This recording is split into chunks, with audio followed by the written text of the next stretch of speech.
Hello friends, I'm Haley, and today we're going to talk about the books that I read in February. I had a pretty good reading month this month. I read, I don't know how many books. We'll see at the end of the video once I count them off how many. Some I liked, some were fine, and a couple of them I loved so much. So here's all the books I read this month. First one is Radiance by Grace Draven. This was when I was still in Florida and I was still like reading my fluffy vacation reads. It's not actually the first time I've read Radiance, but I love it every time I read it. It's a little bit ridiculous. It's like a high fantasy, and the characters they're not really believable, but they're still fun. So this one I like. It's fun, it's short, it's an easy read, 4 to 5 stars. This next one I know I'm gonna mispronounce. It's the second book in the same series by Grace Draven. Alright, I'm gonna try, and if I say this incorrectly, you're not allowed to laugh at me. Eidolon? Someone help me. Is that actually how you say that?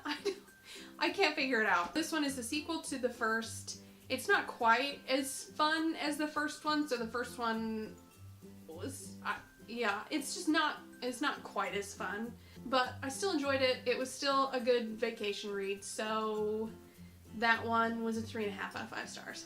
Third book is another fluff book because vacation.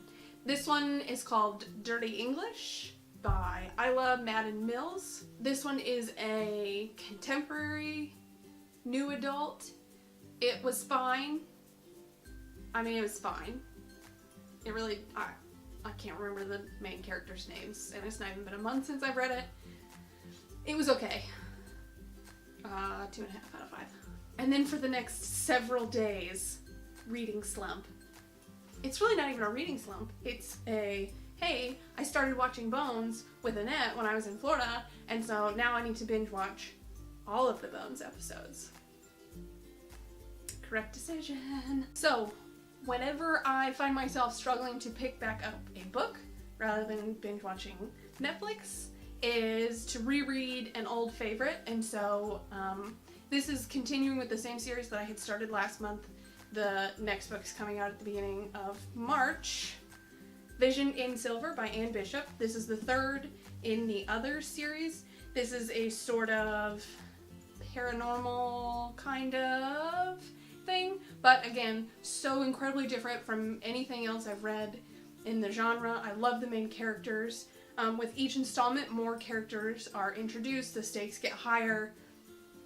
I just love this series so much. 4 out of 5 stars for this one. Continuing on in my rereading, Marked in Flesh. So this is the 4th book in the Other series, and this one is my favorite of the series by far. Just, it's so good. It's so good. Honestly, if you guys have any inclination to read paranormal of any kind, 100% highly suggest this series.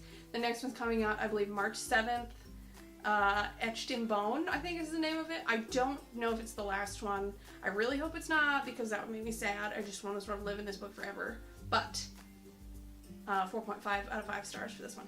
Okay, so do you remember when I did my video on stuff I'm gonna read in 2017? I had made a point to try and read those books that had been sitting on my TBR shelf forever. Yes! The Sword of Summer. So it's the first in the Magnus Chase series. I have been meaning to read this forever. Y'all know how much I love Percy Jackson. So finally got around to reading this one. As is typical in all Rick Riordan books, it's hilarious. It will tug at your heartstrings a little bit. But I think what was different about this one for me is that I know nothing about Norse mythology aside from Chris Hemsworth in Thor, which I feel like isn't really super accurate. So I feel like with this one I had to stop every 3 pages to go look something up, which was fine, but maybe I didn't relate to it quite as much as the Percy Jackson books. But still super enjoyable. I mean, it's Rick Riordan, so I'm gonna love it. 4 out of 5 stars. Okay, so the next three I'm going to sort of talk about together in that this was a series that I absolutely just binge read. I mean, I read all three of these in 2 days. I couldn't help but love them. So this is the Relentless series by Karen Lynch. It goes Relentless, Refuge, and Rogue. So this is another sort of paranormal young adult fantasy. Did it contain every single one of the YA tropes that we're familiar with? Yes. Did it at all diminish my enjoyment of the series? No. These were just... It's one of those books, it's just like right place, right time. I needed a series to just binge and then forget. So this absolutely was what I wanted it to be, the main character. I liked this one. I think what drew me in with this one was that, you know, a lot of times with these fantasy series, the main character knows nothing about this like whole other world that exists. But with this series, not only does the main character know about this other world, she's an active participant in it before the book even starts. So I thought that was a very cool take on it. So whole series, I would probably rate 4.5 out of 5. It worked for me. Alright guys, the big one this month. A Conjuring of Light by V.E. Schwab. I honestly, I don't have the words to describe how much I love the way that she ended this trilogy. It is, I mean, this is a stunning book. The character development, the world expansion, the plot was so fast-paced. I mean, honestly, the first 10% I kept thinking, like, how is she, like, am I gonna have this high of, like, a heart rate the whole time I'm reading this book? I honestly could feel my blood pressure going up just because this was so intense.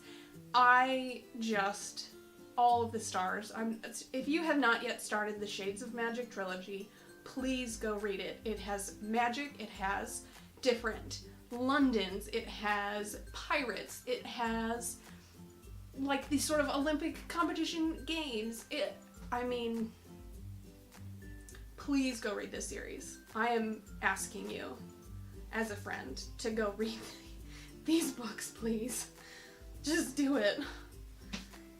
So yeah, 5 out of 5 stars because I can't go any higher than that. All the stars. Okay, next two, again, I'm going to talk about these sort of together just because I read them back to back. These two books are in the Kendra Donovan series. There's 2 so far. I'm guessing there's going to be more. These are sort of historical, time travel-y murder mysteries, I guess you could call them. Each one is its own, it's like separate crime. These were... I don't read murder mysteries at all. Like, I don't read mysteries at all because I am the world's biggest wuss. Like, the biggest wuss ever. I thought I'd give this a shot because it had that cool sort of historical fiction time travel element to it, which I thought would be neat.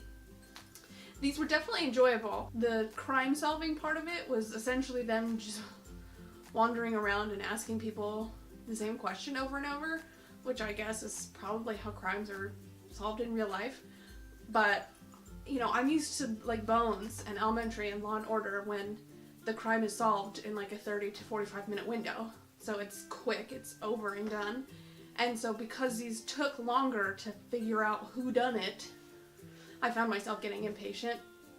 In the second book, I feel like there was a little bit too much of the, oh, women don't have any rights, being a woman in 1815 is terrible, I need to go back to my own time because I'm a woman and I hate it here. Which I understand, I get, you know, going from now to then would be terrible, but there needs to be more of the story. So, these, I still enjoy them, so I would say for both 3.5 stars. And then last, but certainly not least,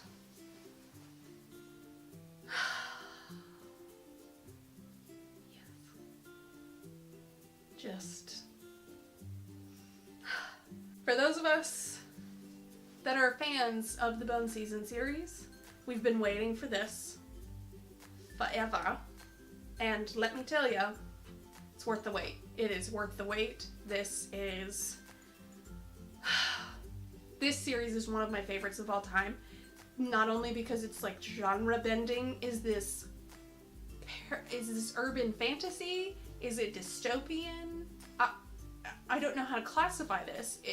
encompasses so many different things. One of the things I love most is the way that Shannon expands the world is so different from things we've seen in the past. I feel like so often in a series when the world expands, it just continuously just grows larger and larger and larger and larger.